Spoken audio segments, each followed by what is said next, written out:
In this section, we are going to study applied optimization problems. So you are given an applied problem in which you are asked to either maximize something or to minimize something. And you are going to use calculus and knowledge of critical points and derivatives to find out at what situations we get maximization or minimization. So it could be maximization of profit, maximization of area, maximization of volume. It could be the minimization of a length, minimization of a cost, etc. Okay, or a minimization of a distance. All right, so let's look at one basic example. In this example, we are talking about let the city is planning to enclose a rectangular picnic area with a fence.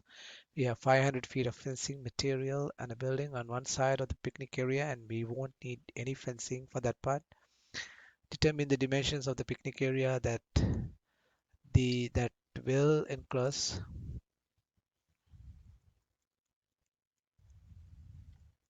the largest area. Okay.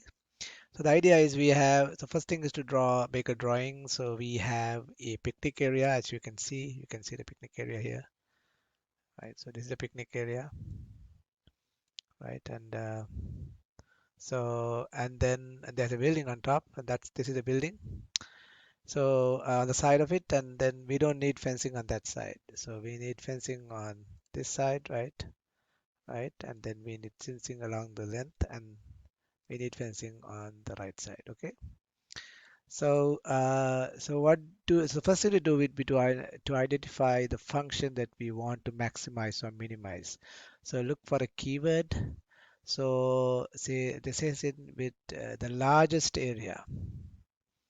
That means we want to maximize area. So that's the very first thing that you do. You get actually a function for whatever that we want to maximize or minimize. In this case, maximize. So because we want to find the largest area, we want to maximize the area, so we get a function for the area.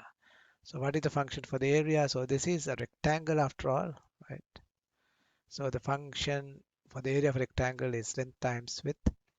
So it's the length is x, the width is y, so it's xy. So the function xy, so we sometimes call this the utility function in economics, right? So that's whatever we want to maximize. And next what we do is we would love to actually now take derivatives and find the critical points of this and find out where we get the maximums, but there are two variables, not just one. So we need to get rid of one of these variables. How do we do that?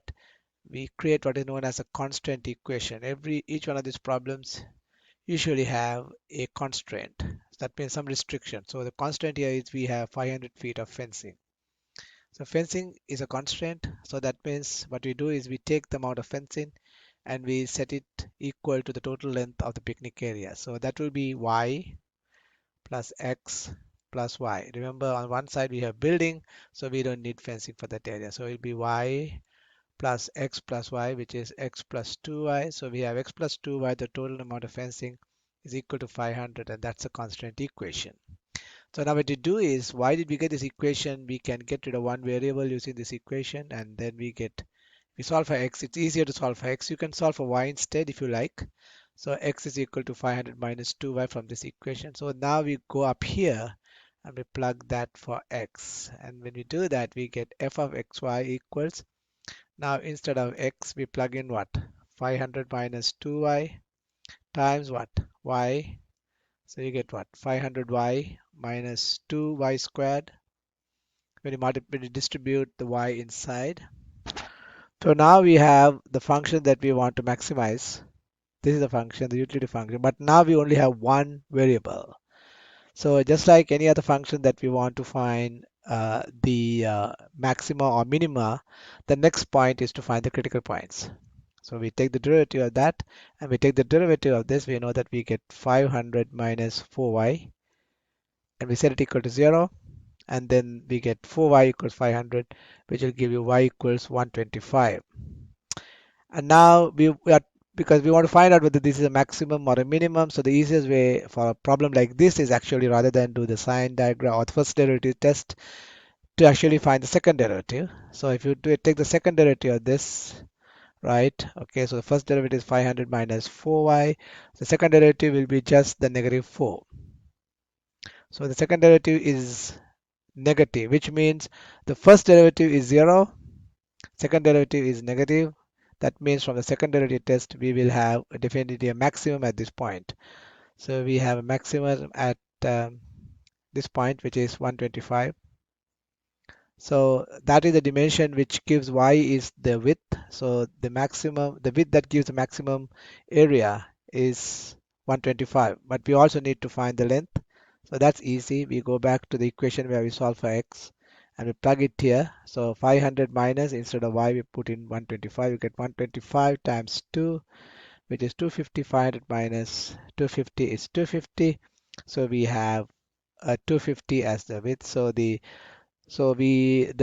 dimensions which actually create the picnic area with the maximum area is 200 feet long and 125 feet wide. And so that is actually a good example of a problem where we wanted to maximize something, but we can just maximize it, right? But we have, because we have a constraint, so first of all we get again the function to maximize in two variables, use the constant equation to get rid of one variable, and then once you have the equation in one variable, you take the derivatives and find the critical points, and you use the secondary test or the first derivative test as needed to find out the maximum. So that's it for this video. Thank you for watching.